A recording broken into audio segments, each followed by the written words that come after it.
The Sony A6700 is a beast of a camera if you set it up the right way. Otherwise, it's a bit underwhelming and you're really not getting the most out of this camera. So in this video, I'm going to show you the exact settings you need to get the best photo and video quality, along with other features like autofocus, low light stabilization, and so much more.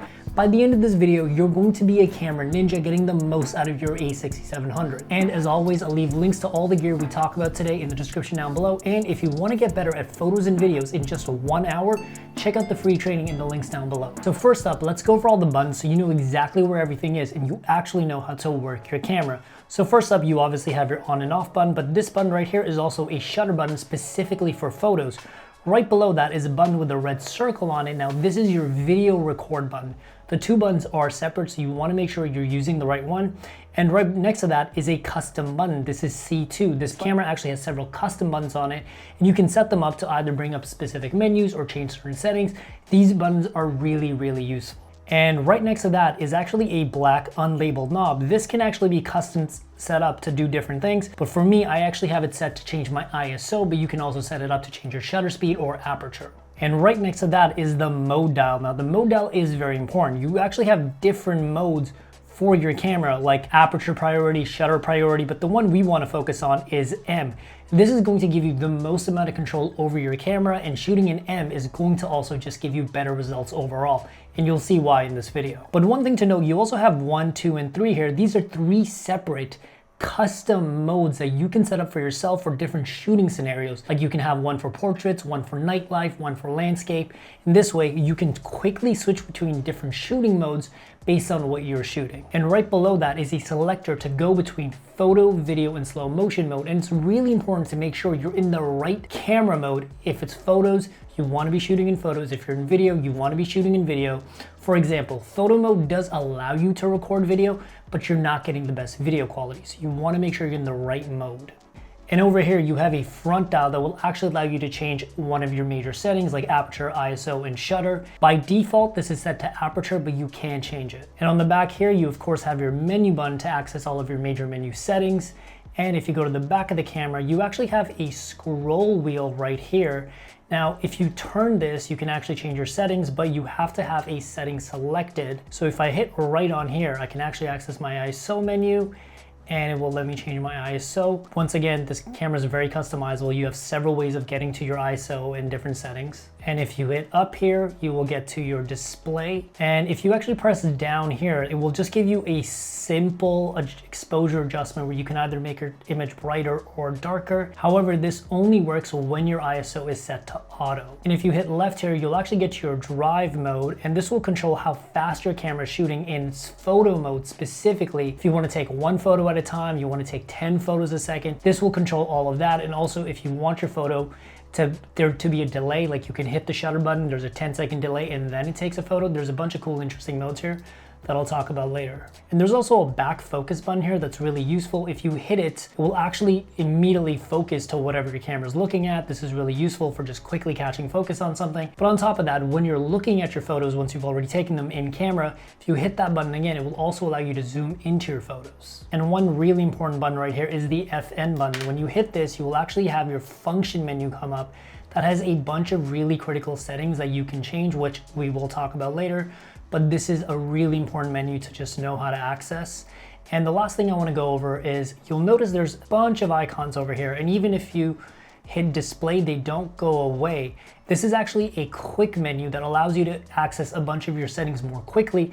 If you actually swipe left on the screen, it will go away, and if you swipe back right, it will come about. This is a really useful menu, and I'll talk about exactly how to use it and make the best of it in just a second. So now that you know where everything on your camera is and you know what buttons to access, let's talk about how to actually get the best photo and video quality out of your camera by using the right settings. So let me show you guys how to get the best possible photo quality from your A6700. For this, you want to make sure you're in photo mode, and you want to hit the menu button to bring up your main menus. Now, you want to make sure you've got the right camera icon selected here, which is this red one.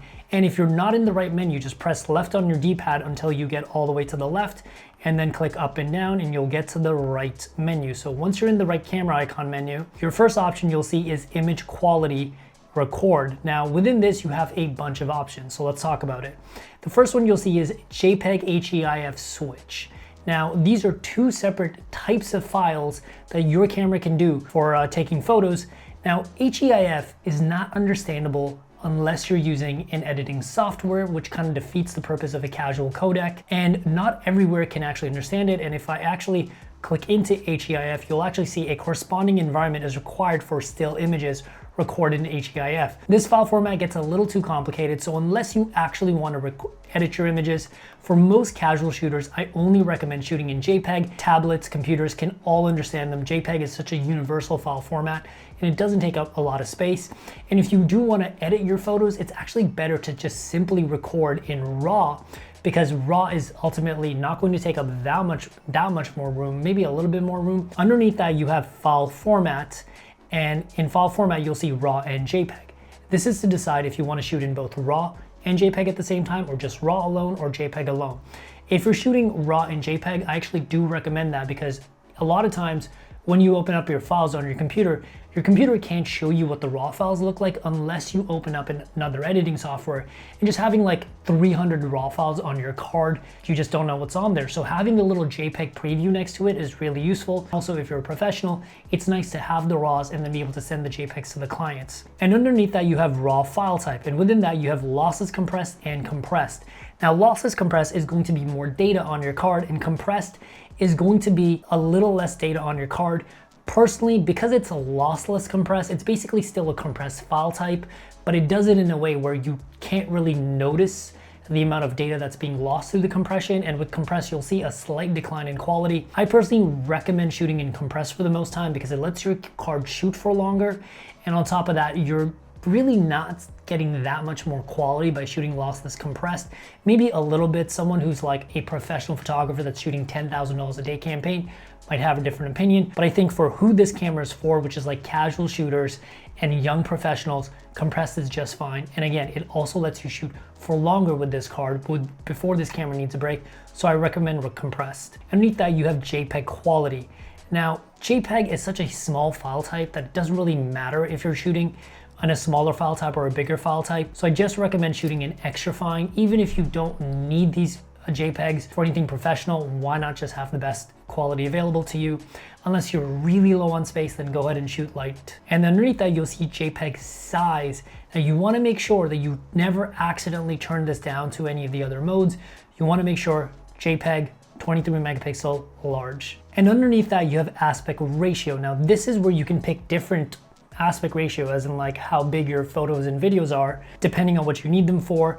3:2 is kind of like very square. 4:3 is pretty square. 16:9 is what you're seeing this right here, which is also known as horizontal video. And but 1:1 is just a square, 1:1. So unless you really need to shoot for a specific aspect ratio, I recommend most people just leave it in 3:2. This way you have room to play around with it in terms of editing. But for me personally, I actually shoot all my photos in 16:9 because I know they're always going to end up on YouTube and I need them in this aspect ratio. All right, now that we know how to get the best photo quality, there's still a lot more in terms of actually getting good photos, such as your autofocus, how fast you're shooting, and also your color. So let's talk about that next. So the first thing you want to do is you want to go into your drive mode by hitting the left button on your scroll wheel, and that will open up this menu. Now in here, you'll see a bunch of different options, but the ones we want to focus on is one, single shooting. If you just want to take one photo, that's it, single shooting. And underneath that, you have continuous mode. But if you hit left or right on your D-pad, you'll actually see that you can switch between different shooting modes here. You have high plus, high, mid, and low. This will change your frame rate a little bit. The highest you can get is high plus, which is about 11 frames per second. High is like a few frames below that. Mid is maybe 5 or 6. Low is 2 to 3 frames per second. If you want to get the most out of your camera, high plus is obviously the way to go. But often what I find is people are shooting so many photos that you just end up with a bunch of photos that are all the same that you don't really need. So you want to like do some experiments to figure out exactly what mode works best for you. For me, if I'm shooting just portraits, mid is good. Mid is like a good vacation shooting mode. High plus is like if there's a lot of action that I need to get. And honestly, sometimes if I'm just by myself, low is good too. 2-3 frames, make sure your camera wasn't shaky. 2-3 frames, get a solid one and you're out of there. Underneath that, you also have self-timer. Now self-timer is pretty obvious. You hit the shutter button, it'll count down and then it'll take a photo. And if you hit left and right, you can actually change it from 2 seconds to 5 seconds to 10 seconds. Pretty useful feature. Next to that is also self-timer continuous. What this does is it gives you a choice where it's like for 10 seconds, you hit the shutter button, it'll give you 10 seconds to set up, and then it'll take 3 photos continuously, 5 photos continuously, 5 seconds, and then 3 images continuously. This is really useful, especially if you need to take photos and you don't have anyone to help you. This is a really useful thing to do. And another thing you can also do is you can connect your A6700 to the Sony app and use it as a wireless remote that way as well. So next up, you want to make sure you're in the right focus mode. For this, you want to hit your FN button. It will bring up this menu, and you want to scroll over to your focus mode, which is this AF plus something icon over there. You want to click into it, and you have a ton of modes here. But the main ones we want to focus on is one single shot AF, where every time you press the shutter button, it gets focus, you take a photo, and then every time you press the shutter button again, it will basically just kind of move at a slow pace like this. What I recommend is actually automatic AF, where it'll pretty much decide what focus mode you need, or continuous AF, where it's always tracking. I either go with autofocus AF or AFC. You're not losing anything by using the better focus modes, where you could potentially lose a shot if you're just using single shooting. And right underneath that, you'll see another icon that says focus area. Now this is going to determine what area of your sensor the camera's focusing on for autofocus. So up here, you actually have wide, where it looks at the entire autofocus area, and it will pretty much just figure out what it needs to look at. Underneath that, you have zone, where you can actually switch up these little zones on screen. And if you always know something's gonna come in the middle, or you know something's gonna come in the top left, so you can just set your zone to just focus on one area. Underneath that, you have center fix, which is basically just going to focus on whatever's right in the middle of your frame. And underneath center fix, you have your spot M, which is basically your spot manual. And if you hit left and right, you can actually change the size of your spot. So over here, I can have like a pretty large spot, and I can move this around using the D-pad. If I want, I can have a smaller spot. And once again, I can move this around using the D-pad. This is one of my favorite autofocus modes. It really lets you get in there and just really customize the autofocus for whatever shooting scenario you have. This is how I usually like to shoot. So now that you've got the best quality of photos by using the right file type, you're shooting photos as fast as you want, and you've also got good autofocus, the last thing you need is good colors. And for this, you want to click into your FN menu, and over here on the left, you'll see creative look.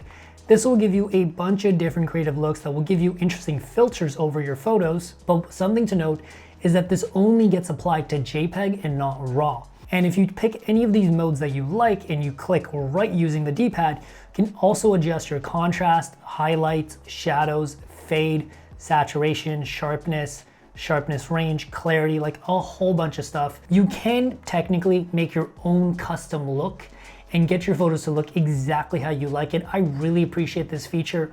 While we don't exactly have filmic looks like the way Fuji does on their cameras, this is a pretty close and a pretty big win for Sony users in my opinion. Now, a lot of you guys have been asking me, how do I get the best low light performance from the A6700? And that's really going to depend on whether you're shooting photos, whether you're shooting videos, what picture profile you're in. So it's really hard to give you a specific answer, but my recommendations is to not shoot higher than 6400 ISO and always shoot in full stops of ISO, as in 800, 1600, 3200.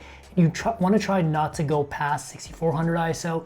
In some cases, you might be able to find that it's as good, it looks pretty good at 12,800 ISO, but that's really stretching it. And 6400, in my opinion, is the highest you should go with this camera. All right, now that you're killing it with your photo game, let me show you how to level up your videos with just a few simple settings. So for this, you want to make sure you're in video mode and you want to hit menu. Now, it'll bring up a bunch of menus here, but you want to make sure you go all the way to the left and you've got the red camera icon picked. And then once you click right, you'll see image quality and record. You want to click right again and you'll see file format. Use the middle button to click into this and you'll see a bunch of different options here. Now this can get pretty confusing for one simple video, but I'll kind of explain it this way. If you want to get the best quality video for yourself or social media usage, you want to either pick XAVC S 4K or XAVC SHD. These are pretty much like going to be your bread and butter videos. It gives you really high quality. This is exactly what you want. And this will be readable by the most amount of computers out there. This is going to make your video file format very compatible with the machines out there. If you want to get the best possible quality, you want to make sure you milk every ounce of quality from this camera for professional use. Because if you're not a professional and you're not sending this to a color house or to an editing house, you're just going to end up with really big files that are hard to work with. But for that, you want to pick XAVC SI 4K, XAVC SI HD. So for example, we're going to go with the XAVC S 4K. Once you click into that, underneath that, you'll see movie settings. You want to click into that and you'll see two options: record frame rate and record settings. So your frame rate is going to depend on exactly what you're shooting, but here's a brief overview. 24 is the cinematic frame rate that most people use. It's what's in movies, it's what's in TV shows, it just has this movie quality to it. 30 frames per second is what you'll see in commercials a lot of times, is what you'll often see on your phone, it's what YouTube videos are shot on. It has a little bit more smoothness to it, it looks a little bit more commercial, but most serious shooters don't shoot in 30 frames per second. Some really big YouTubers like MKBHD, Mr. Beast shoot in 30 frames per second, but they're obviously not making cinematic content. 60 frames per second is going to make your video look ultra smooth. A lot of times people say that it can kind of make your videos look like a soap opera or like just like a daytime TV show. It has like a really cheap look to it, but a lot of times sports broadcasts actually prefer to use 60 frames per second because you can show all the movement with the athletes. And also by shooting 60 frames per second, you can also slow down your video and get 2x slow motion. And then lastly, you have 120 frames per second. This is good for slow motion mainly, and in 120 frames per second mode, you can slow down your video by 5 times. This is really good for fashion commercials, for artistic use. But one thing to note is that the A6700 does crop into the sensor and basically zooms in your image when shooting in 4K 120p mode. And there's actually two separate ways to shoot in 120p mode, and one is definitely better than the other, and I'll show you guys how to do that. So for this example, let's go with 24 frames per second. And underneath that, you'll see record settings. So once you click into that, you'll see a bunch of different bit rates. You'll see 100 megabits, 422, 10 bits, and then 8 bits. For our usage, you want to go with 10 bit. 10 bit is just going to give you better video quality. 8 bit is going to save you space. But if you're paying for a 10 bit camera, you want to record in 10 bit. And one thing you'll notice is if I change the record frame rate to, let's say, 60, you'll also notice the 200M, which is your data rate, is also going to go up. Which brings me perfectly to the other point that I was going to make, is if you pick XAVC SI 4K, when you go into movie settings and you pick your frame rate, what you'll notice is that it's actually grayed out underneath the record settings, and you have a constant rate of 600M when shooting in 60 frames per second. This way you have a constant bit rate for your video, you're getting the most amount of data in your video, and this way you have more room and more data to play around with when it comes to post-production. So unless you really need all that data, don't recommend shooting in XAVC SI. And another thing to note is that if you go to XAVC HS 4K, this message comes up: a corresponding environment is needed for playback. And this is because shooting in this mode, it actually uses a different codec called H.265. I might be wrong on that name, but that codec is simply less compatible with certain devices. But if you're using Apple Silicon or the newer Apple computers, this is going to just run way faster on those computers. So if you do have an Apple computer, X8VC HS is a really good codec to use if you're an Apple user. But for most of you guys, you'll run into issues where other people are having trouble with your files. One thing that I do want to show you guys is how to get the best slow motion out of this camera, and there's a few tricks to doing that. So one, you can simply go over to your movie settings and pick 120 frames per second. For this, you get 280 megabits per second data rate, 422, 10 bit. But you'll notice right below movie settings, you also have S&Q settings. This is your slow and quick motion settings. So once you go into frame rate settings here, you'll actually see that you have two options here: record frame rate and frame rate. And what this basically allows you to do is slow the video down in camera so you don't have to do post-production to it. If you're a casual user that's never going to touch Adobe Premiere or like Final Cut, this is how you want to do it. You want to pick your record frame rate to be as low as possible, but not lower than 24. And you want your record frame rate to either be 60 or 120, and you'll notice at the bottom of the screen, it will actually tell you what it's going to do. If I go to 60, you'll get 2.5 slow motion. If I go to 120, you'll get 5 times slow motion. And then you can also do quick motion here, which is basically, let's pick 30 frames per second, and I'll pick a frame rate that's 15 frames per second. And this will basically speed up your video in camera. And this is also a good way to do hyperlapses, where you basically just walk through and it's almost like a video time lapse, which is a good way to do it. But one thing that you'll notice, if I'm recording at 24 for my record frame rate and 120 in my frame rate, and I go down to record setting, you'll notice that I only have the ability to pick 100 megabits per second for 10 bits. If you're a casual user, this is not going to make a huge difference to you, but if you're a professional, don't shoot like this, because it's better to slow down your video in post-production than to basically just end up with like less quality video in slow motion. And even though it's slow motion, it might just be 2 seconds of your video. You want to make sure you get the highest quality. So that's one thing to note. And below that, you'll also see time-lapse settings. Now, time-lapse, the simplest way to explain it is that frame rate settings, it's kind of like with slow motion. You want to set your record frame rate, and then you want to set your intervals.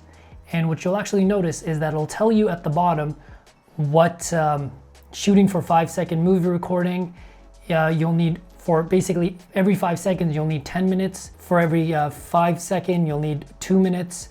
And this is a good way to gauge how long your time lapse is gonna take. But time lapse and video and slow motion, 2 really useful features on this camera. And if you go into record setting, you also have the same 100 megabits per second, 10-bit. Make sure you record at the highest quality possible. And yeah, this camera can do a lot, and I'm really happy that it does all these things. Also, in case you're wondering, the autofocus settings from photo mode do carry over to the autofocus settings in video mode. So if you know one, you know the other one. But I quickly want to go over 1 or 2 things here. If you go into your FN menu and you go back over to focus modes, you'll notice that you just have less focus modes. You want to make sure you've got continuous autofocus picked. Underneath that, you've got focus area, but you've got pretty much the same options. So just wanted to quickly let you guys know about that. And one really cool option that's in video mode as well as focus map. So once you turn focus map on, it will just show me what's in focus, and it'll kind of give me like, I guess, like a little blue, red thing. Red is super out of focus. Blue is sort of kind of in focus, and whatever's actually in focus is in gray. But one thing that I want to show you guys to really get the most out of your camera is the video colors. And colors are pretty complicated when it comes to video, so I'm going to make it simple. You want to hit your FN button, and on the top left, you'll see PP1. Sounds bad, but it's for picture profile. And underneath this, you'll see a bunch of PPs, picture profiles. It's dirty, but I don't mean to be. And if you just want to use the standard Sony colors, just have this off.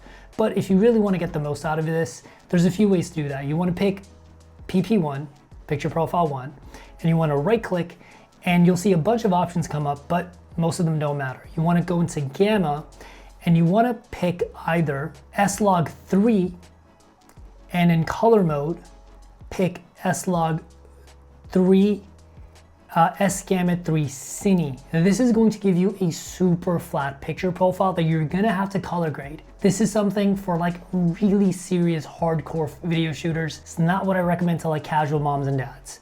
But if you are a casual mom and dad, what you can do is go into Cinema 1 through 4. Each of them is going to give you a slightly different look to it.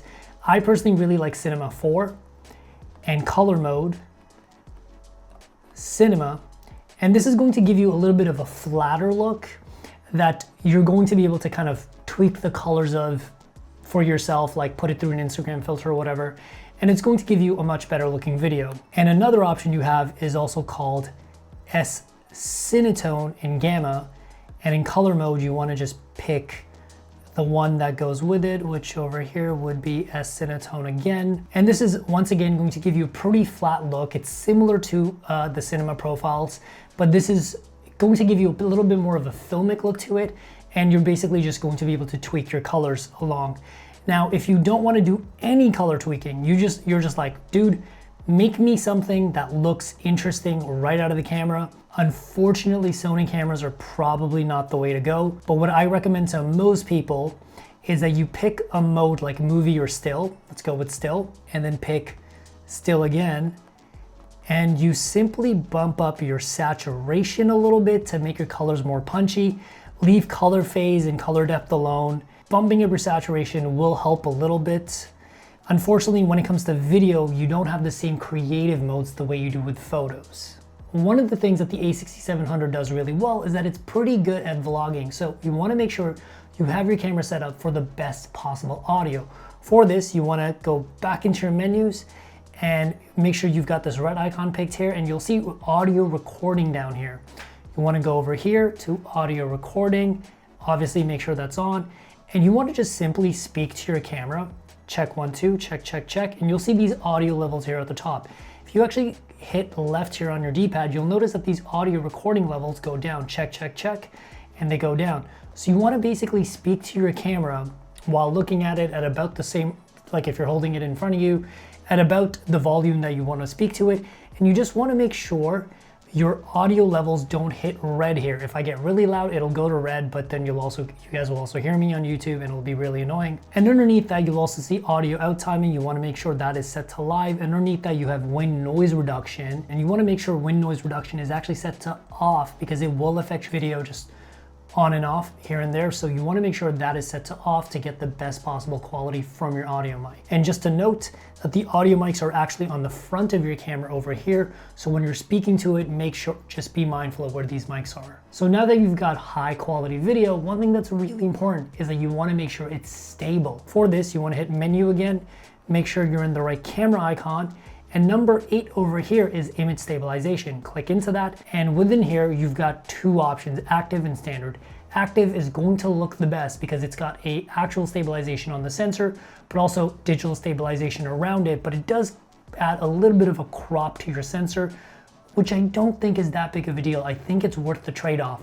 And standard does not add a crop to your stabilization, going to be a little bit shaky. One thing to note is that when you have active stabilization on, don't use this camera with a gimbal or a stabilization. It's just going to be too much stabilization on the sensor. I actually recommend setting this to off when you're on a gimbal to really let the gimbal do the best possible job. In standard, honestly, no point in using standard. Active all the way. And underneath that, you also see steady shot adjustment. I would always leave this to auto. This way, the camera decides what the focal length is and what kind of stabilization needs to add, especially if you're using Sony lenses. It's a really smart system. It's going to do a great job.